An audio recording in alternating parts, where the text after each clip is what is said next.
ஜெயரங்கன். எழுதியவர் ஜே.ஆர். ரங்கராஜு. அத்தியாயம் 8. போலீஸ் விசாரணை. பகுதி 1.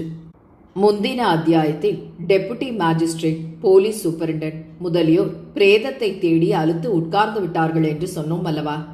அவர்கள் சுமார் 1/4 மணி நேரம் திக்பிரமை கொண்டவர்கள் போல் ஆழ்ந்த யோசனையிலிருந்துவிட்டு அப்பால் ஸ்ரீனிவாசலு ராஜுவின் மரணத்தை பற்றி விசாரணை செய்ய உத்தேசித்து ஸ்ரீனிவாசலு ராஜு எப்போதும் இருக்கும் அவர் படிப்பு அறையை சோதனை செய்ய ஆரம்பித்தார்கள்.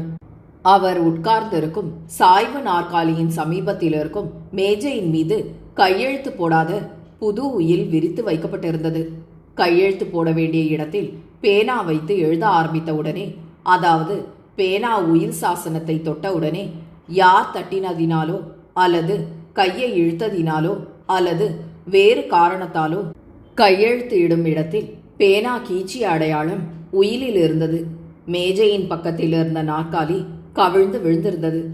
மேஜையின் பேரில் வெளி ராஜதானியில் செய்யும் பழைய மிட்டாய் தினசும் காசி தீர்த்த செம்பு ஒன்றும் வைக்கப்பட்டிருந்தது. பழைய கணக்கு புஸ்தகங்கள் பல ஒரு பக்கத்தில் வைக்கப்பட்டிருந்தன. இன்னொரு பக்கத்தில் ஒரு விசேஷ தினசு வாசனை புகையிலை பை வைக்கப்பட்டிருந்தது. இன்னும் சரியாய் அரை முற்றிலும் தேடியதில் ஸ்ரீனிவாசலு ராஜு கையெழுத்திடும் பேனா ஒரு பக்கத்தில் அதிக வேகமாய் கீழே விழுந்தால் எவ்வாறு முனை மழுங்கியிருக்குமோ அவ்வாறு பேனாவின் முனை மழுங்கியும் விழுந்திருந்தது.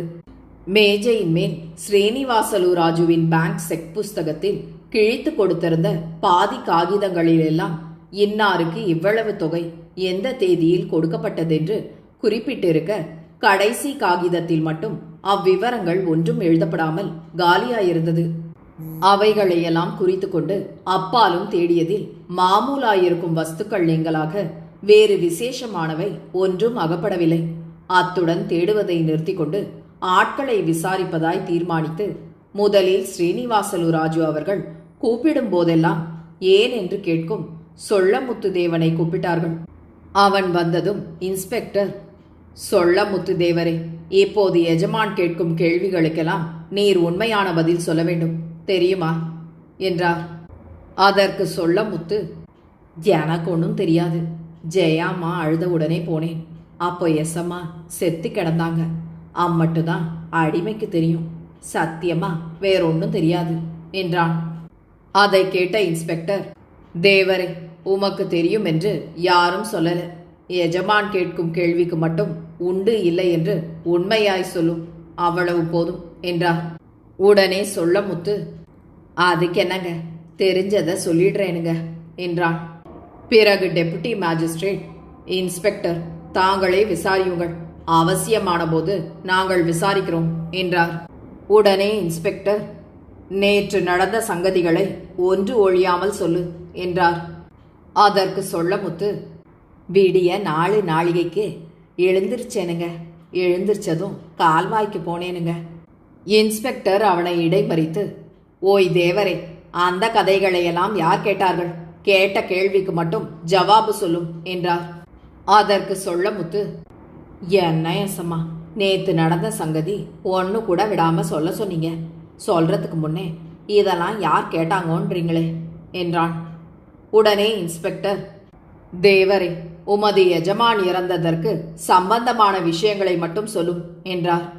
அதை கேட்ட சொல்லமுத்து, என்ன எசமா, அதுதான் எனக்கு ஒன்றும் தெரியாதுன்னு முதல்லையே சொல்லிட்டேனே என்றதும் பக்கத்தில் இருந்த ஹெட் கான்ஸ்டபிள் சொல்லமுத்து தேவரை பார்த்து, ஓய், என்ன எசமானர் கேட்டதுக்கு சரியா சொல்லாட்டா தெரியுமா, பொடக்கி மேலடிப்பேன் என்று கையை ஓங்கி கொண்டு போய் அப்பால் நின்று விட்டார். Magistrate, deputy magistrate, police superintendent முதலிய பெரிய அதிகாரிகள் இருப்பதை கூட கவனியாமல் அவர் கையை ஓங்கி அடிக்கப் போன காரணம் என்னவெனில், பெரும்பான்மையோரான போலீசார் விசாரணை ஆரம்பிக்கும் முன் யாரை விசாரணை செய்ய விரும்புகிறார்களோ அவர்களை அவர்களுடைய மூக்கின் மேல் பலமாய் குத்தியோ அடித்தோ அப்பால் தான் கேட்பது வழக்கம். இன்றும் இவ்வழக்கம் பெரும்பான்மையோரால் அனுஷ்டிக்கப்பட்டுத்தான் வருகிறது. அவர்கள் மனதில் பீதியுண்டாகும்படி அவ்வாறு அடிக்காவிட்டால் அவர்கள் உண்மை சொல்ல மாட்டார்கள் என்பது அவர்கள் கொள்கை போலும். இன்ஸ்பெக்டர் மேலும் தொடர்ந்தார், ஓய் தேவரே, நேற்று யார் யாரெல்லாம் உங்கள் எஜமானியிடம் பேசினார்கள் என்று கேட்டார். அதற்கு சொல்லமுத்து, அம்மா பேசினாங்க, சின்ன எசமான் பேசினாங்க, ஐயா கணக்கு பிள்ளை ஐயா பேசினாங்க, இன்னும் வந்தவங்க போனவங்க எல்லாம் பேசினாங்க என்றான். உடனே இன்ஸ்பெக்டர், ஒவ்வொருவர் என்னென்ன பேசினார்கள் சொல்லும். முதலில் ஜெயலட்சுமியிடம் என்ன பேசினார் அதை சொல்லும் என்றார். அதற்கு சொல்லமுத்து, என்னென்னமோ கல்யாண சங்கதி பேசினாங்க, அம்மா எதிர்த்து பேசினாங்க, கணக்கு பிள்ளை ஐயா அப்படி நீ சொல்லலாமான்னாங்க, எசமான் அடிக்க வந்தாங்க, அந்த அம்மா ஓடிட்டாங்க என்றான். அதற்கு இன்ஸ்பெக்டர், ஓய் தேவரே, எப்போதும் ஜெயலட்சுமியின் பேரில் பிரியமாயிருக்கும் எஜமான் அடிக்கப் போகும்படியாக அந்த அம்மாள் என்ன சொன்னார்கள் என்றார். எனக்கு அதெல்லாம் தெரியாது என்றான் சொல்லமுத்து. உடனே இன்ஸ்பெக்டர், ஓய் தேவரே, நிஜத்தை சொல்கிறீரா என்ன? அடே 869 என்றதும் அவன் வந்து பளீரென சொல்லமுத்து தேவர் கன்னத்தில் ஓர் அறை அறைந்தான். தேவருக்கு கோபம் வந்து கையை மடக்கி அக்கான்ஸ்டபிளின் வாயின் மேல் பலமாய் ஓங்கி குத்துவிட்டு, எங்க எசமான் இறந்துட்ட உடனே அவ்வளவு ஏளனமாய் போயிட்டதா? கண்ட நாயெல்லாம் கன்னத்தில் அறைய, என்னை வெட்டினாலும் சரிதான், நான் சரியான மரத்தி மகனாம் என்றான். உடனே டெபுட்டி மேஜிஸ்ட்ரேட், தேவரே பொறும், கோபப்படாதேயும். இன்ஸ்பெக்டர், உமது கான்ஸ்டபிள் செய்தது மகா பிசகான காரியம். நாங்கள் எல்லாம் இருக்கிறோம் என்று கூட கவனியாமல் அவரை ஏன் அடிக்க வேண்டும்? அவனை ஒரு வாரத்திற்கு சஸ்பெண்ட் செய்யும்படி சூப்பரிண்டென்ட் அவர்கள் உத்தரவு கொடுப்பார்கள். அவனை உடனே வெளியே போக சொல்லுங்கள். தேவரே, அவன் தவறுதலாய் அடித்தாலும் நீர் சர்க்கார் உத்தியோகஸ்தர் என கவனியாமல் திருப்பி அடிக்கலாமா? இனிமேல் அப்படி செய்யாதேயும் என்றார். அதற்கு சொல்லமுத்து, புத்தி இல்ல புத்தி, எங்க எசமான் செத்த அன்னைக்கே இப்படி அடிச்சாங்களேன்னு தான் கோபம் வந்துட்டுது, மன்னிக்கணும் எசமான் என்றான். பிறகு டெபுட்டி மேஜிஸ்ட்ரேட், ஜெயம்மாள் நல்ல பெண் என்பது எல்லோருக்கும் தெரியும். அந்த அம்மாளுக்கு கோபம் வரும்படி உங்க எசமான் என்ன சொன்னார் என்றார். அதற்கு சொல்லமுத்து, அப்படி கேளுங்க எசமான், அந்த அம்மா தங்க கட்டினா அதுக்கே தகும் என்றான். அதை கேட்ட டெப்டி மேஜிஸ்ட்ரேட், அந்த குழந்தையின் பேரில் ஒரு காலம் தப்பிதம் இருக்காதுன்னு எனக்கு நன்றாய் தெரியும். உங்க எஜமானும் நல்லவர்தான், அவர் வார்த்தைக்கு குறுக்கு பேசினால்தான் கோபம் வரும் என்றார். உடனே சொல்லமுத்து, எசமா சொல்றது 100ல ஒரு பேச்சுங்க. எசமா அம்மாள யாரையோ கட்டிக்கிட சொன்னாங்க, அந்த அம்மா மாட்டேன்னாங்க. அப்போ எசமானுக்கு கோபம் வந்து, அந்த பாலரங்கன் பயலால் அல்லவா நீ கேட்டாய், அவனையே இல்லாம செய்துட்டா நீ வழிக்கு வருவேன்னாங்க. அதுக்கு அந்த அம்மா, நீங்க இருந்து யாரை காப்பாத்த இருக்கீங்க? அவரை நீங்க இருக்காம செய்யறதுக்கு முன்னே உங்களை இருக்காம செய்துட்டா என்னன்னாங்க. அந்த கோபத்துல அப்படி சொல்லிச்சுன்னு நீங்க அந்த குழந்தை மேல சந்தேகம் வைக்க வேணாம். ஏன்னா அந்த குழந்தை தாத்தா செத்து போனதுக்கு அழுது அப்படி அழுதுங்க என்றான். அதை கேட்ட டெபுட்டி மேஜிஸ்ட்ரேட், யாரும் ஜெயலட்சுமி மேல் இப்போது குற்றம் சாட்டவில்லை, நீ அதை பற்றி பயப்பட வேண்டாம். அப்பால் என்ன நடந்தது என்று கேட்டார். அதற்கு சொல்லமுத்து, எசமா என்னை கூப்பிட்டு மேல் வீட்டு கலெக்டர் எசமான உடனே கூட்டிக்கிட்டு வர சொன்னாங்க. நான் போய் கூப்பிட்டேன். அந்த எசமான் கூடவே வந்தாங்க. உள்ளே போனாங்க. பெரிய எசமா என்னமோ படிச்சு காட்டி இப்போ என்ன சொல்றேன்னாங்க. அதுக்கு கலெக்டர் எசமா, உங்க சொத்தை நீங்க என்னன்னாலும் செய்யுங்க, எனக்கு உங்க சொத்து ஒரு பைசா கூட வேண்டாம், எனக்கு ஜெயலட்சுமி அம்மாளை மட்டும் கொடுத்தா போதும்னாங்க. ஆம்பிட்டு தானுங்க என்றான். பிறகு டெபுட்டி மேஜிஸ்ட்ரேட், பாலரங்கராஜு உடனே போய்விட்டாரா அல்லது எப்போது போனார் என்று கேட்டார். அதற்கு சொல்லமுத்து, அவர் எப்போ போனாருன்னு பார்க்கலீங்க, எனக்கு அந்த சங்கதியே ஒன்றும் தெரியாதுங்க என்றான். பிறகு டெப்டி மேஜிஸ்ட்ரேட், அப்பால் யார் யார் வந்தார்கள் என்று கேட்டார். அதற்கு சொல்லமுத்து, நான் யாரையும் பார்க்கல என்றான். உடனே டெபுட்டி மேஜிஸ்ட்ரேட், பார்க்காவிட்டால் பரவாயில்லை, யார் யார் பேசினதை கேட்டீர் என்றார். அதற்கு சொல்லமுத்து, நான் பேசினதை கேட்டாப்ல சொல்லலீங்களே எசமான், எசமானுக்கு எல்லாம் தெரியும்னு எசமா கிட்ட ஒழிக்க முடியாதுன்னு செத்து போன எசமான் அடிக்கடி சொல்லுவாங்க என்றான். அதை கேட்ட டெபுட்டி மேஜிஸ்ட்ரேட், யார் யாரோ பேசினார்கள் என்ற சமாச்சாரம் உமக்கு தெரியும் என்று எனக்கு திட்டமாய் தெரியும், ஆகையால் உண்மையை சொல்லிவிடும். உமக்கென்ன, நீ ஸ்ரீனிவாசலு ராஜுவின் உப்பை உமது ஆயுட்காலம் வரை சாப்பிட்டதற்கும் நீர் அவர் அந்தரங்க வேலைக்காரனாய் இருந்ததற்கும் எப்படியாவது அவரை கொன்றவர்களை கண்டுபிடிக்க உதவி செய்ய வேண்டும். அதற்கு மேல் அந்த தேகத்தை கண்டுபிடித்து கர்ம கிரியைகளை செய்யாவிட்டால் அந்த ஆத்மா மோட்சத்துக்கு போகாமல் அலைந்து கொண்டிருக்கும். ஆதலால் அதை கண்டுபிடிப்பதற்கு நீர் உண்மையை சொன்னால்தான் சாத்தியமாகும். உமது எஜமானருடைய ஆத்மா மோட்சத்திற்கு போக வேண்டுமென்று உண்மையாய் நீர் நினைத்தால் உமக்கு தெரிந்த விஷயங்களை திட்டமாய் சொல்லிவிடும் என்று சொன்னதும் சொல்லமுத்துதேவர் டெபுட்டி மேஜிஸ்ட்ரேட் காலில் விழுந்து சாஷ்டாங்கமாய் நமஸ்காரம் செய்து, எப்படி ஆனாலும் எசமான் மனம் வச்சா பெரிய எசமான் சவத்தை கொண்டு வந்துடுவீங்க. எசமான் அவ்வளவு உபகாரம் செய்யணும் என்றான். அதை கேட்ட டெபுட்டி மேஜிஸ்ட்ரேட், தேவரே, நான் கடவுள் அல்ல அப்படி தெரிந்து கொள்வதற்கு. ஆனால் நீர் உண்மையை சொன்னால் மாத்திரம் அதிலிருந்து எப்படியாவது கண்டுபிடித்து உமது எஜமானர் தேகத்தை கண்டுபிடித்து தகனம் செய்யக்கூடும்.